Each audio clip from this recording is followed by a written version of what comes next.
Just call me. What's up? Okay, we're gonna start up now. My name is Dan Stormer. I'm one of the attorneys representing the family of Charlie Canang. We are here today to announce several things. One is that we have filed our claim against the City of Los Angeles and the individual's officers. And second, that we've also filed a demand with the District Attorney Office for a thorough investigation and criminal prosecution of the officers involved. What we're going to do is I will be speaking first. I will be followed by Charlie's mother, Helen Chayo, and then we will have Charlie's sister, Lynn Holming, followed by Joshua Peoria Scott, followed by two other speakers. The litigation team is on my far left, Reuben Cohen. Next to him is Emmanuel Salai. My far right is Cindy Paduco, then Sean Holly, and Joshua Peoria Scott. So we will go through and then we will take questions at the end. There will be no questions of the family, but the attorneys and some of the community members will also be available to speak. So we live in troubling times. In the past, we've seen Walter Scott, Freddie Gray, Tamar Rice, Michael Brown, and more recently here in Los Angeles, we've seen Ezell Ford, and we've seen most recently Charles Canang. All people, all killed by the police.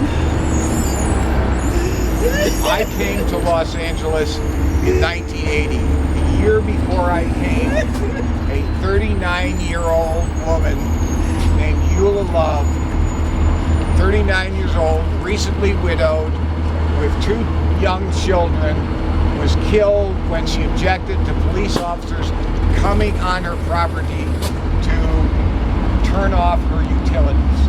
They shot her 8 times. Their response to why they shot her, well, she had a knife. Now, the evidence showed that she was just, at some point, maybe even reaching for the knife. You had 2 officers, they shot her 8 times. There was a mass outcry within Los Angeles, and that outcry said we have to clean up what's happening with the police. We are now 36 years later, and not a single thing has changed. We still see police officers shooting and killing people like Ezell Ford, like Charlie Canang, claiming that they were reaching for his gun. They had a gun, except no gun ever appears. As I said, this is virtually identical to the Ezell Ford. A homeless man with reported mental illness or mental problems who is unarmed, is approached by the police, and ultimately ends up shot by the police after they approach him. Identical to what happened to Charlie Canang. He did nothing. He was doing nothing. He was on the streets. He was bothering no one. They're the ones that began the process. They're the ones that initiated with force. They're the ones who began this process in a way that resulted in his death. They violated every known principle of interaction with people that you can imagine in a police manual. It is a despicable act that now they claim somehow they were entitled to brutally kill this man. The autopsy which we had done shows that Charlie was held down, he was being pummeled, he was being hit with batons, he was being kicked, and they shot him in the chest 4 times, almost like an execution. In the chest 4 times while he's being held down, and they hit his arm twice. The process couldn't be more tainted.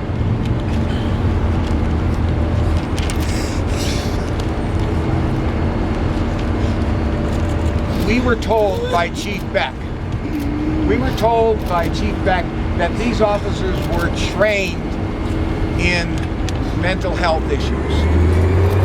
If these officers are the best that the LAPD has to offer, God have mercy on the homeless people with mental illness, because what they did violates every precept of good police practices. It is a violation of everything that the police are supposed to stand for, and is a travesty. This lawsuit seeks justice for Charlie Canang, it seeks justice for his family, and it seeks justice for the people of Los Angeles. This killing has to stop, and we're here to make it stop. We cannot allow this to go further. Ms. Child is going to read a statement which will then be translated by Emmanuel Salai.